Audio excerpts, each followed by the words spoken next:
Good evening. Welcome to Facebook Live. Tonight we're going to talk about situational leadership. What, pray tell, do you think is situational leadership?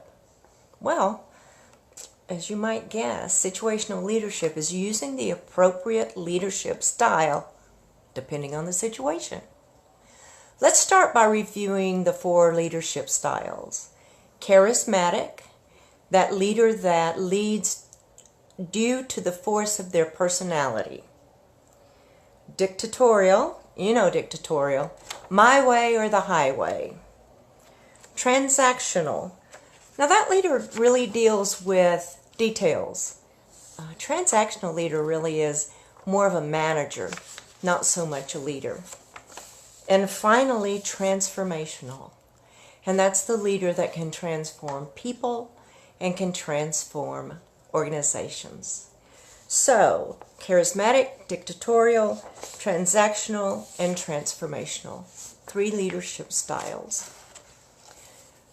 So who do you know that might be a charismatic leader? Probably depends on who you really like as a leader. But some people would say John Kennedy was a charismatic leader. Dictatorial? We all know dictatorial leaders, and they're important. In some situations, you want a dictatorial leader. I used to say during combat, you don't want to have a committee to decide what you do. And these days I say during the active shooter times. What a sad comment on our day, on our life, on this era.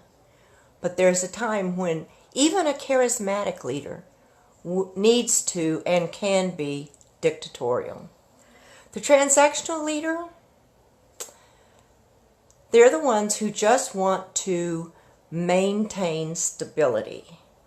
They want to make sure all the I's are dotted, all the T's are crossed. Instead of thinking, we are going to transform this organization, their thought is, we're just fine. Everything's okay.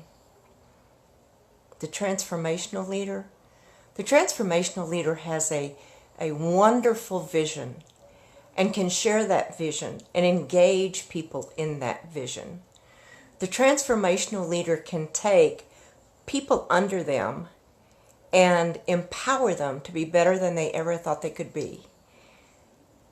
A transformational leader can transform an organization that is floundering into an organization that is thriving.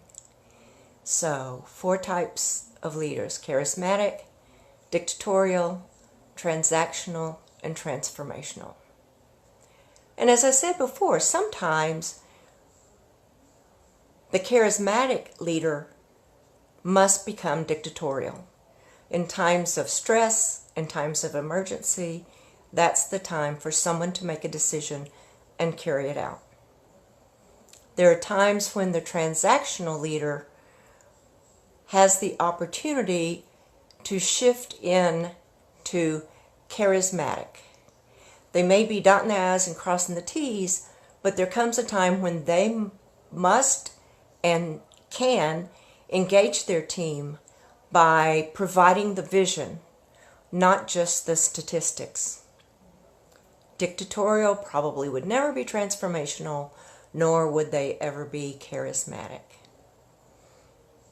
And the Betsy Smith theory of situational leadership, and the reason I'm talking about this and wrote the articles about it is I was invited by the North Carolina Association of CPAs Raleigh Women's Initiative to speak on situational leadership. It's an old theory. It was started by Hershey and Blanchard back in the 70s. But it was interesting to go back and study it and relive the different kinds of leadership. The situational leader, however, will rise to the situation, whatever it is. If they need to empower, they will empower. If they need to give orders, they'll give orders. So what kind of a leader are you? Under what kind of leadership do you work best? I'd love to hear from you. Let me report that having it all Resilience in times of volatility was a fabulous success. We had another full house. We had compelling and engaging conversation and stories that connected the women at Having It All. Thanks for joining me for Facebook Live talking about situational leadership. In a couple of weeks, we will have another edition of Betsy's Rules. Have a good weekend.